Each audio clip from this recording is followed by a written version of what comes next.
ഗർഭകാലം ഒരു ജീവിതകാലത്തിൽ തന്നെ ഒരു ജീവനെ നിലനിർത്താനുള്ള ഏറ്റവും ക്രൂഷ്യലായിട്ട് ഏറ്റവും ഇമ്പോർട്ടൻ്റ് ആയിട്ട് ഉള്ള ഒരു കാലഘട്ടമാണ് ഗർഭകാലം അല്ലെങ്കിൽ പ്രഗ്നൻസി.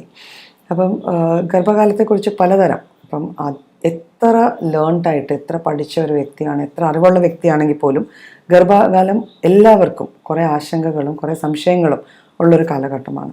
അപ്പം എത്തരത്തിലുള്ള ഭക്ഷണങ്ങളാണ്, എന്തൊക്കെയാണ് നമ്മൾ ഡെഫിഷ്യൻ്റ് ആകാതെ ഗർഭകാലത്ത് നോക്കേണ്ടത് എന്നുള്ളൊരു സംശയം പലർക്കും ഉണ്ടാവാറുണ്ട്. ശരിക്കും പറഞ്ഞാൽ പണ്ടത്തെ ഒരു കൺസെപ്റ്റ് ഓഫ് പ്രഗ്നൻസി ഇപ്പോൾ പൂർണ്ണമായിട്ട് മാറിയിരിക്കുകയാണ്. ഇപ്പോൾ പ്രഗ്നൻസി ഒരു പ്ലാൻഡ് ഇവൻ്റ് ആയിട്ടാണ് കാണുന്നതും കാണപ്പെടേണ്ടതും അതുതന്നെയാണ്. ഒരിക്കലും ഒരു ആക്സിഡൻ്റൽ കാര്യമല്ല പ്രഗ്നൻസി. ഒരു കുഞ്ഞിൻ്റെ തുടക്കം കുറിക്കുന്ന, കുഞ്ഞിൻ്റെ ജീവനിന് തുടക്കം കുറിക്കുന്ന ഒരു കാലയളവാണ് പ്രഗ്നൻസി. അപ്പോൾ അതുകൊണ്ട് തന്നെ ഫുള്ളി പ്ലാൻഡ് ആയിട്ടുള്ള പ്രഗ്നൻസിയാണ് എപ്പോഴും ഒരു ഹെൽത്തി ചൈൽഡ് അല്ലെങ്കിൽ ഒരു പൂർണ്ണമായിട്ടും ആരോഗ്യമുള്ളൊരു കുട്ടിയെ നമുക്കും സമൂഹത്തിനും സമ്മാനിക്കുന്നത്. അതുകൊണ്ട് തന്നെ ഗർഭകാലത്ത് കുറേ കാര്യങ്ങൾ നമ്മൾ ശ്രദ്ധിക്കേണ്ടതായതുണ്ട്. അപ്പോൾ അത് നമ്മൾ പറയുന്ന പോലെ തന്നെ ഒരിക്കലും ഗർഭകാലം ആയിക്കഴിഞ്ഞ് ശ്രദ്ധിക്കേണ്ടത് മാത്രമല്ല, ഈവൻ നമ്മൾ പ്രഗ്നൻ്റ് ആവുന്നതിന് മുമ്പ് തന്നെ സ്ത്രീകൾ കുറച്ച് കാര്യങ്ങൾ ശ്രദ്ധിക്കുന്നത് കുഞ്ഞിൻ്റെ മാനസികാരോഗ്യവും ബൗദ്ധികമായ, അതായത് എന്താ പറയുക, ഇൻ്റലക്ച്വൽ വെൽബീയിങ്ങിന് നല്ലതാണ്. പലപ്പോഴും പ്രഗ്നൻസി പ്ലാൻ ചെയ്യാൻ തുടങ്ങുമ്പോൾ തന്നെ നമ്മൾ സജസ്റ്റ് ചെയ്യാറുണ്ട് ഫോളിക് ആസിഡും അയണും. ഫോളിക് ആസിഡ് ഒരു വൈറ്റമിൻസിൻ്റെ കൂട്ടത്തിൽ വരുന്നൊരു വൈറ്റമിനാണ്. നമ്മുടെ ബ്രെയിൻ ഗ്രോത്തിന് one of the most vital vitamins ആണ്. അപ്പം ഇത് പ്രഗ്നൻസി പ്ലാൻ ചെയ്ത് തുടങ്ങുമ്പോൾ തന്നെ കഴിച്ച് തുടങ്ങുന്നതാണ് എപ്പോഴും നല്ലത്. വൺസ് പ്രഗ്നൻ്റ് ആയി കഴിഞ്ഞാലും ഫോളിക് ആസിഡിൻ്റെ ഡെഫിഷ്യൻസീസ് ഒരിക്കലും വരാൻ പാടില്ല. ഫോളിക് ആസിഡ് നമ്മൾ സപ്ലിമെൻറ്റ് ചെയ്യാനുള്ള കാരണം, ഫോളിക് ആസിഡ് നമുക്ക് പേര് ഇൻഡിക്കേറ്റ് ചെയ്യേണ്ടല്ലേ, ഫോളിയം മീൻസ് ലീവ്സ്, ഇലകൾ. അപ്പോൾ ഇലകളിൽ നിന്ന് കിട്ടുന്ന ഒരു വൈറ്റമിനാണ് ഫോളിക് ആസിഡ്. പക്ഷേ നമ്മൾക്ക് ആ ഒരു മാത്രയിൽ ലീവ്സ് പലപ്പോഴും കൺസ്യൂം ചെയ്യാൻ പറ്റാണ്ട് വരാറുണ്ട്. അപ്പം അതുകൊണ്ട് തന്നെയാണ് സപ്ലിമെൻറ്റ് ചെയ്യാൻ പലപ്പോഴും പറയുന്നത്. എന്നാലും ഡ്യൂറിങ് പ്രഗ്നൻസി നമുക്ക് ചെയ്യാൻ പറ്റുന്നൊരു കാര്യം, നല്ല രീതിയിൽ വൈറ്റമിൻ എ റിച്ചും ഫോളിക് ആസിഡ് റിച്ചും ആയിട്ടുള്ള ലീഫി വെജിറ്റബിൾസ് നമുക്ക് കുറേയേറെ ഭക്ഷണത്തിൽ കൂട്ടേണ്ടതാണ്. പിന്നെ അടുത്ത് വരാൻ ചാൻസ് ഉള്ളൊരു ഡെഫിഷ്യൻസി അയൺ ഡെഫിഷ്യൻസിയാണ്. ബിക്കോസ് ഒരു കുഞ്ഞിനെയും കൂടെ സപ്പോർട്ട് ചെയ്യത്തക്ക വിധത്തിൽ ബോഡിയിൽ ബ്ലഡ് സെൽസിൻ്റെ എമൗണ്ടിൽ ഒരു ഇൻക്രീസ് വരണം. അപ്പോൾ ഈ ബ്ലഡ് സെൽസിൻ്റെ ഒരു വലിയ ഏറ്റവും ഇമ്പോർട്ടൻ്റ് ആയിട്ടുള്ളൊരു കോൺസ്റ്റിറ്റ്യൂവൻ്റാണ് ഈ ഹീമോഗ്ലോബിൻ എന്ന് പറയുന്നത്. ഈ ഹീമോഗ്ലോബിനിൽ ഹീം പാർട്ടിന് അയൺ മസ്റ്റാണ്.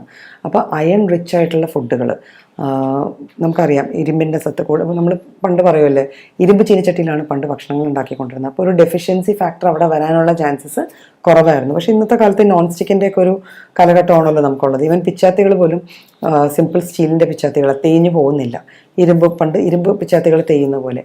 അതുകൊണ്ട് ആ ഒരു ഡെഫിഷ്യൻസിയും നമ്മൾ മീറ്റ് ചെയ്യേണ്ട. അപ്പോൾ അയൺ റിച്ച് ആയിട്ടുള്ള ഫുഡ്, ആ തരത്തിലുള്ള ഫ്രൂട്ട്സ് ആൻഡ് വെജിറ്റബിൾസ് നമ്മുടെ ഫുഡിൽ കറക്റ്റായിട്ടും ഇൻക്ലൂഡ് ചെയ്യേണ്ടതാണ്. ഇതുകൂടാതെ കാൽഷ്യം എപ്പോഴും അതും ശ്രദ്ധിക്കേണ്ടതാണ്. പലപ്പോഴും അമ്മമാരിൽ ഡെൻ്റൽ കേരീസോ അല്ലെങ്കിൽ പല്ലുകളിൽ പോതോ അങ്ങനെ എന്തെങ്കിലും ഉണ്ടെങ്കിൽ പ്രഗ്നൻസി പ്ലാൻ ഔട്ട് ചെയ്യുമ്പോൾ തന്നെ അത് എങ്ങനെയെങ്കിലും അത് എന്താ പറയുക, അത് മൂടുക, അടപ്പിക്കുക, അതൊക്കെ ചെയ്യേണ്ടതാണ്. ബിക്കോസ് വൺസ് പ്രഗ്നൻ്റ് ആയി കഴിഞ്ഞാൽ നമുക്ക് ഈ പ്രൊസീജിയേഴ്സ് ഒട്ട് ചെയ്യാനും പറ്റില്ല. കാൽഷ്യം ഡെഫിഷ്യൻസി കാരണം അത് ലൂസ് ചെയ്യാനുള്ള ചാൻസസ് കൂടുതലുണ്ട്. ഇതേപോലെ ഒരു കുഞ്ഞിൻ്റെ ബോഡിയുടെ എല്ലാ എല്ലുകളും ഫോം ചെയ്യണമെങ്കിൽ കാൽഷ്യം നമ്മുടെ ബോഡിയിൽ അത്യാവശ്യം വേണം. അപ്പോൾ കാൽഷ്യം റിച്ച് ആയിട്ടുള്ള ഇതിൻ്റെയൊക്കെ ഒരു എന്താ പറയുക, ഒരു ടിപ്പിക്കലി നമുക്ക് പറയാൻ പറ്റുന്നൊരു സാധനം പാല് അല്ലേ. പാല് ഓൾമോസ്റ്റ് റിച്ച് ഇൻ കാൽഷ്യം, പക്ഷെ അതിനൊരു ലിമിറ്റ് ഉണ്ട്. അപ്പം എന്തായാലും ഗർഭിണികൾ പാല് എന്നുള്ളൊരു ഭക്ഷണം ഒരു ഹോൾസം ഫുഡായിട്ട് തന്നെ എടുക്കുക. ഇതുകൂടാതെ വൈറ്റമിൻ സി നമുക്ക് അത്യാവശ്യമായിട്ട് വരുന്ന ഒരു ഘടകം തന്നെയാണ്. അപ്പം മെയിൻലി നമ്മൾ പറയാറുണ്ട് അല്ലേ, പഴങ്ങളും പച്ചക്കറികളും കഴിക്കുക. അപ്പോൾ ഈ പഴങ്ങളും പച്ചക്കറികളും കഴിക്കുന്ന കൂട്ടത്തിൽ തന്നെ നമ്മൾ കക്കയിറച്ചി അല്ലേ, കാൽഷ്യം റിച്ച് ആയിട്ടുള്ള ഫുഡാണ്.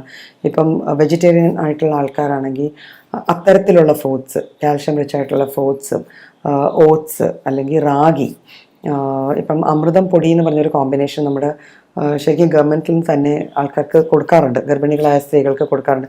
പലപ്പോഴും ഇതിനെ ഭയങ്കര ഇങ്ങനെ ലുക്കിംഗ് ഡൗൺ ആയിട്ട് അത് വലിയ കാര്യമുള്ള സാധനമൊന്നുമല്ല എന്നും പറഞ്ഞ് മാറ്റി വെക്കാറുണ്ട്. പക്ഷെ അതൊരു ഹോൾസം ഫുഡാണ്. പലതരത്തിലുള്ള ധാന്യങ്ങളും മറ്റേ കപ്പലണ്ടി പോലത്തെ അണ്ടിപ്പരിപ്പ്, കപ്പലണ്ടി, ഓയിൽ സീഡ്സ് ഇവയെല്ലാം ചേർത്തുണ്ടാക്കുന്ന തരത്തിലുള്ള ഒരു ഹോൾസം മിക്സാണത്. അപ്പോൾ അത്തരത്തിലുള്ള ഭക്ഷണങ്ങൾ പ്രോപ്പറായിട്ടുള്ള രീതിയിൽ കഴിച്ചു കഴിഞ്ഞാൽ ഈ ഡെഫിഷ്യൻസീസ് നമുക്ക് മീറ്റ് ഔട്ട് ചെയ്യാൻ പറ്റും.